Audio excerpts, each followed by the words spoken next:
What happens when Dubai goes paperless by 2021? What are the implications and what you need to understand about Dubai, its vision and where it's going, specifically if you're looking to invest in Dubai or looking to do business in Dubai? Look, my name is Fahd Dawood. I talk about real estate, your life and my life, and our path to financial bliss. My family is fourth generation in Dubai. I personally was born and raised in Dubai.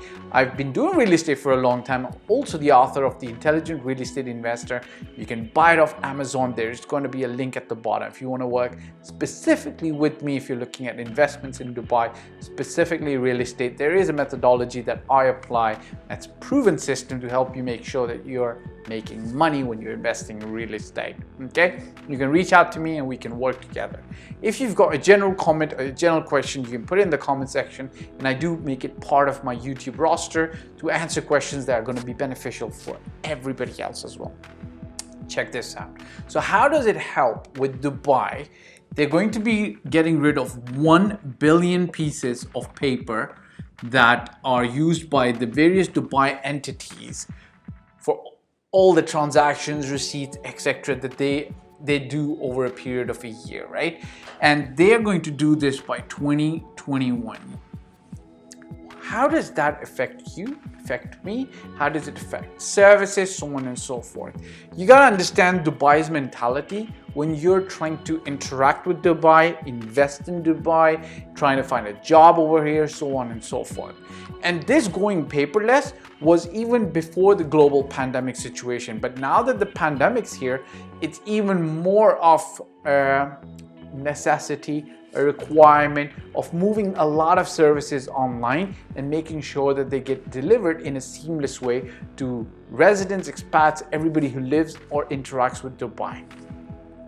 Why you need to understand this is because Dubai, I believe, was one of the first cities across the world to adopt technology or to adopt the way of doing things. I remember it was, I think, 1996 or 97 when the Dubai police cars started going around town with an email address, or I think it was a website. Okay, now this was the first because the internet was kind of like just taking off in the early 90s, and I remember that they had emails on the cars, which was like, you know, that's great, right?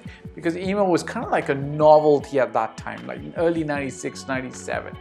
But what Dubai also did, I remember Dubai established something called the e-government department, which I believe now doesn't exist. It's morphed into one of the other departments. What the e-government department, it was a high-level task force, a committee, a government department, so to speak, and its main aim was to bring e-governance. That was the buzzword back then, right? And this got established, I think, in 1999 or the early 2000s.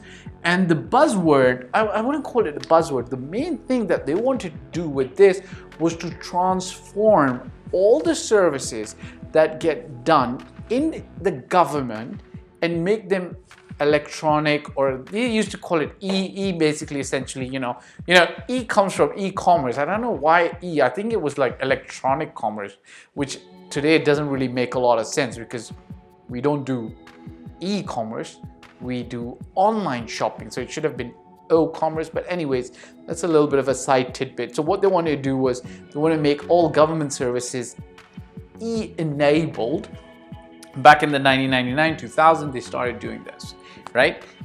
Fast forward to 2007, I've spent about 7 years in Canada and I'm back in Dubai and I'm working with a CEO as one of my mentors. And in 2007, I still remember that the e-government arm of the UAE, of the Dubai government floated a tender, a project, so to speak. The idea behind the project was that if you're importing a certain kind of good that requires different ministries to give you approval for that good. So it could be like, I don't know, it could be a certain kind of food, for instance, and now you need the Ministry of Agriculture to give you permission, Ministry of so and so forth, Dubai municipality and so on. So there were different ministries that you essentially had to go and get your papers of approval stamped they would physically stamp the paper, and then if this ministry approves it, then you go here, then you go here, then you go here, and then finally you can import that into the country. What the Dubai government, e-government arm wanted to do was put this all completely online, okay? All of this online. And I remember this was a project that floated in 2007. I don't know how the project went, because me and my CEO, we weren't part of the winning bid, so we didn't continue with it. But I still remember it was very archaic, the 2007. It's not that far back. It's only about 13 years. But I remember, I believe it was Adobe, and they had their PDF forms that could be filled up online, and then you could sell one form here to there to there to there, and then have the final filled up form, receive it by email. Essentially speaking, it was Adobe technology that was getting used, but it was pretty archaic. But we've come a long way since then, and I think in 2019 or 18 they announced, Sheikh Hamdan, I believe, announced that by 2021 he wants Dubai government to go completely paperless. Now I want to share two recent stories from the real estate industry with regards to going paperless, okay? Number one, it used to be the case, if you do a tenancy contract, you go and register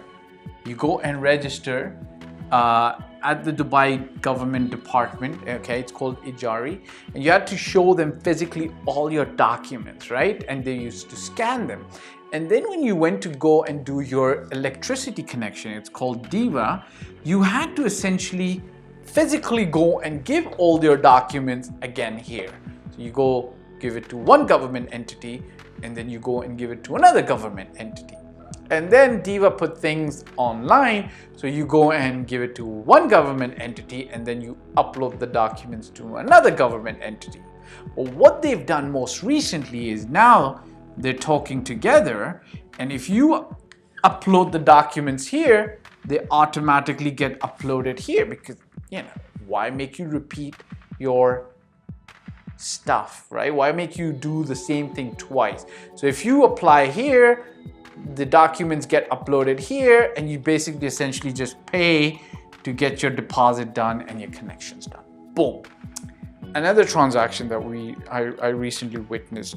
So before, if you were buying a property, you used to, so I'll make it green, because you used to get something called a title deed. It was this green paper printed on special paper, which was, it essentially symbolized your ownership of a property. If you lost this green paper, getting it replaced was a pretty long process. You had to, it was essentially as if you've lost your passport. You had to give a 1 month, you had to put it in the newspaper that you've lost it. You had to get a police certificate, put it in the newspaper that you've lost it, and then the Dubai Land Department would issue you a new title deed, right, on that green paper. Well, what happened in this recent transaction? There is no more green paper. It is a black printed paper that can easily be copied, because it has a QR code that makes it original, right? If you read the QR code, you know it's an original valid title deed. If the QR code is red and it says it's not original, so you know it's not original. So don't need this paper anymore. And guess what? This was just a courtesy as a printout. They could have actually just emailed it to the new buyer, and then they wouldn't even need this. And this is where we're going, right? Think about it. Even passports today, they're things of the old. You could just have stuff on your phone with a QR code, right? So are we going paperless? I think Dubai is going to go paperless by 2021. 1 billion less paper. That's an amazing impact on the environment. And you need to understand is, if you're doing business in Dubai, this is how we do it. There's constant improvement happening in the Dubai economy. You can come in and benefit from that. You can come in and live here, enjoy a high standard of living, or you can do business here, or you can invest in real estate. If you want to invest in real estate, reach out to me. Happy to help you. I do have a VIP service package where we work one-on-one. I help you acquire the best investment property. I do charge for it. It's a steep price. It's not for everybody, but if you are looking for first-rate advisor to help you from start to finish, reach out to me. Ciao for now. Bye.